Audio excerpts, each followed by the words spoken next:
I jumped behind a battalion car, I hit under the car, it was swinging. All right. Down. Now, let's go to another clip. You heard the governor. You heard me mention lava, molten steel. But we don't just have these firefighters on video to local television talking about molten steel like a foundry. When you hear foundry, that's where they make the steel, okay? You know, big, giant containers of molten steel. You don't just hear them talking about that. We have video from the news of the molten steel pouring out like lava. Governor Ventura, again, this is powerful info. Absolutely, because what temperature does it have? It has to go over 3,000 degrees to melt steel. And here you've got a great deal of melted steel. How could a plane crashing into a building cause steel to melt? All right, we're pulling up some of these other clips here. We're having a computer hiccup, but we'll get to that in a moment. But, I mean, again, the media says, well, steel could weaken and it could fall. Does it weaken and then turn into lava? Well, Alex, I can even give you a personal story on that.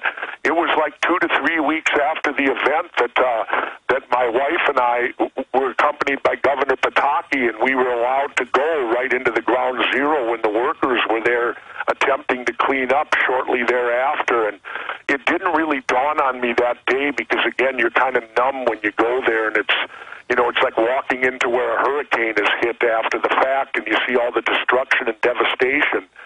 But I remember that day they had to suspend digging because they were running into pockets of molten metal and heat that was so dangerous that they weren't allowed to dig into it. And it didn't register with me that day. But now when I think back to it, I go, wait a minute. How could there be on the ground, everything happened 100 floors up in the air? How could there possibly be molten metal down under the ground? Giant pools of it. And it's not just Governor Ventura saying that. Here's the firefighters. Here's that clip. I think he just did it to... Who knew? To be honest with you, I think he might have thought that was it for us, too. You'd get down below and you'd see molten steel running down the channel rails. Like you're in a foundry. Yeah, like lava. Like it was lava on a volcano.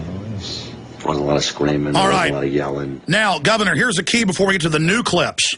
There are literally 5 terabytes, thousands of these clips, and it's not somebody who's hurt or it's not a fire.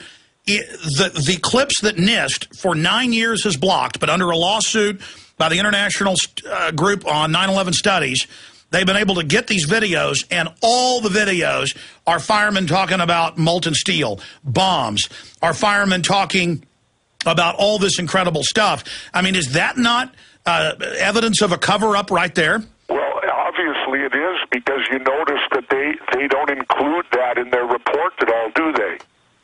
No, they when worked NIST it. comes out, NIST has all this information in their possession, and yet their report chooses to ignore it and not even mention it. And spend 9 years blocking lawsuits to get it. Yeah, and now how much more simple can it be for someone out there to look at that and go, something's rotten in Denmark here? Yeah, they didn't release a bunch of nonsensical video. The stuff they released is the FBI director of New York talking to firemen who say bombs were going off. And he said, yeah, I saw the bottom of the building blow out. And why in their report wouldn't they write something to say that these people were crazy and wrong? And shouldn't they have at least addressed it and said, well, we had many reports of firemen and officials saying bombs were going off, and then give an explanation as to why these people were wrong?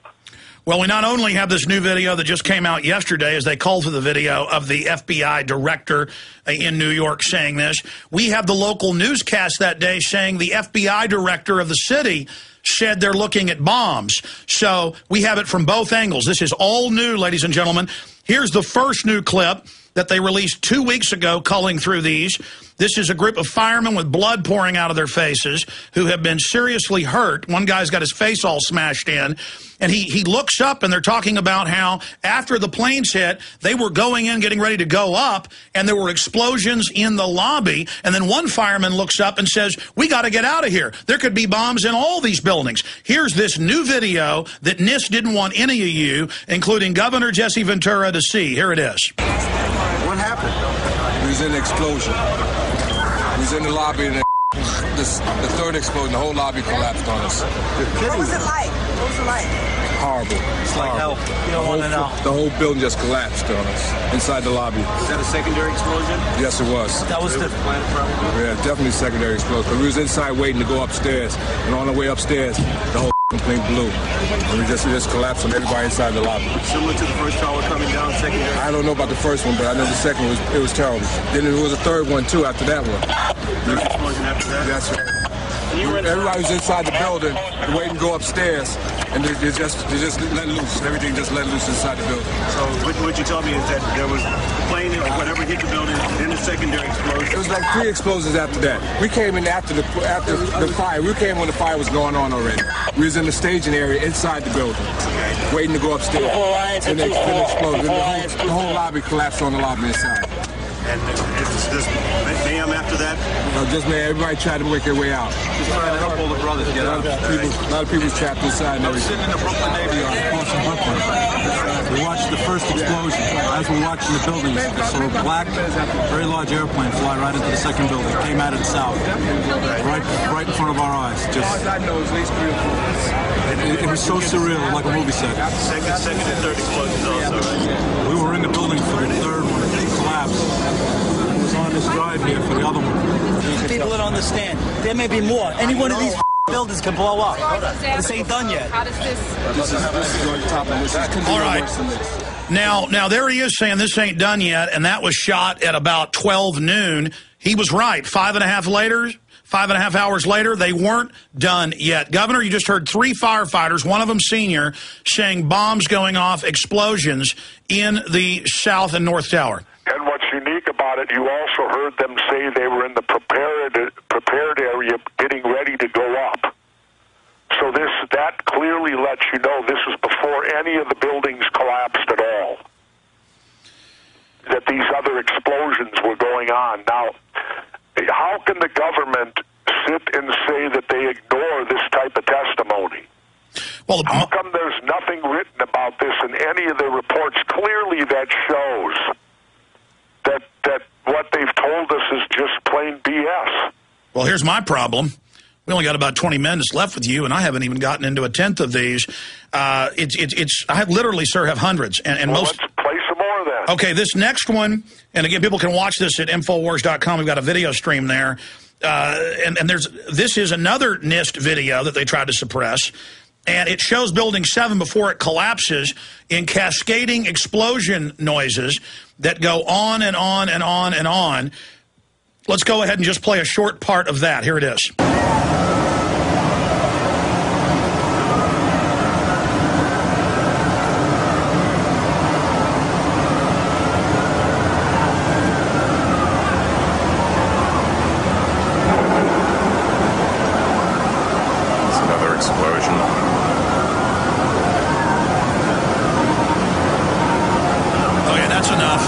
It goes on for like 10 minutes. Yeah, you could definitely. Now that took place before 7 collapsed. Yes. You definitely could hear an explosion, and it was even identified as one on the tape.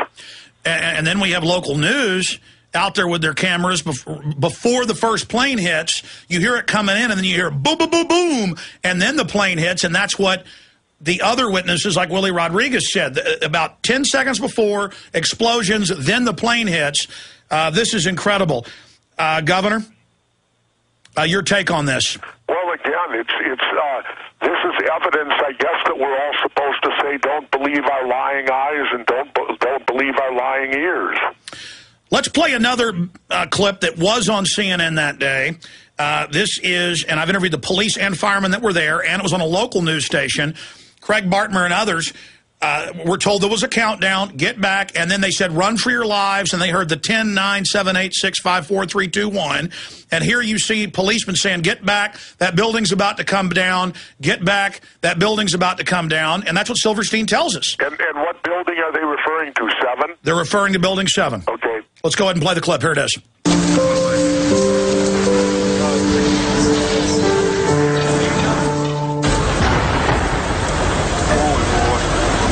Keep your eye on that building. It's coming down. Building is about to blow up. Move it back. Back here. All right, guys. We are looking back. There's a building about to blow up. On flame, debris coming down.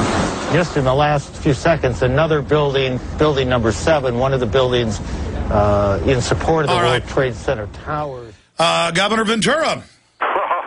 You know, again, I've read about all that. Now you get a chance to hear it. You know, and again, clearly they knew the building was coming down ahead of time.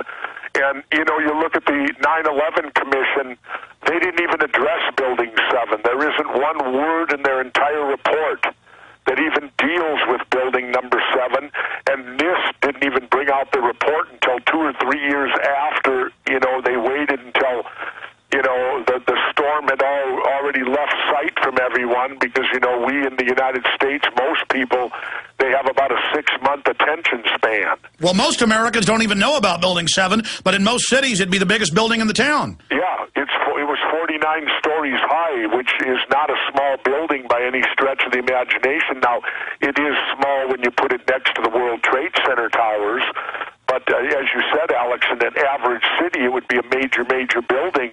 And for this thing to collapse in 7 seconds, having not been hit by anything other than some debris and stuff, and the fires were not that bad on it, and yet we've never received a proper explanation as to why this building collapsed. And then again, you look on the flip side, this building got repaired and replaced in record time. Stay there, sir. We're going to break. The big new clip, the FBI director talking about explosions and bombs. They tried to suppress this video. Stay with us. We got to move fast because Jesse Ventura's got to leave at about 14 after.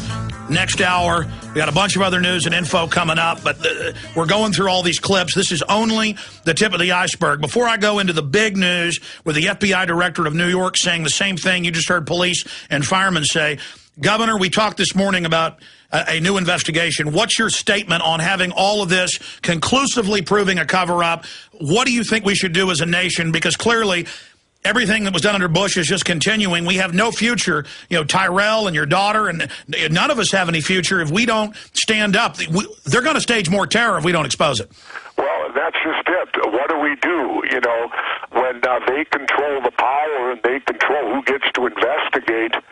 It basically then, to me, strips down to the most basic essential of all. The only thing we have in our power then is the power of the vote, if we can still trust that. And like I've been advocating, people need to stop voting for Democrats and Republicans. And that doesn't mean the answer is the Tea Party. Because I find the Tea Party to be a bit of a fraud, too, because they're supposed to stand up for the Constitution, and they amazingly just showed up when Barack Obama became president. They weren't around prior to that. Yeah, where's their problem with the wars and the naked body scanners and the Patriot Act? The grassroots are good. It's the Republicans trying to take it over that are bad. But specifically, what about state investigations, grand jury investigations? More people are going public. Well, again, if you can get a local official to do it, but the problem is they're all generally Democrats and Republicans, and you have the power structure that goes all the way to Washington. You're not. When I was way back, when I was mayor of Brooklyn Park, Minnesota, we had this golf clubhouse that was so dirty. The audit firm of Deloitte Touche came in and went through, and their official report said their books were unauditable. They could not audit their books. We took it to current Democratic governor candidate Mark Dayton, who was the state auditor at the time. We showed him all our facts and everything, and he wouldn't touch it because the power structure happened to be his party, the Democrats.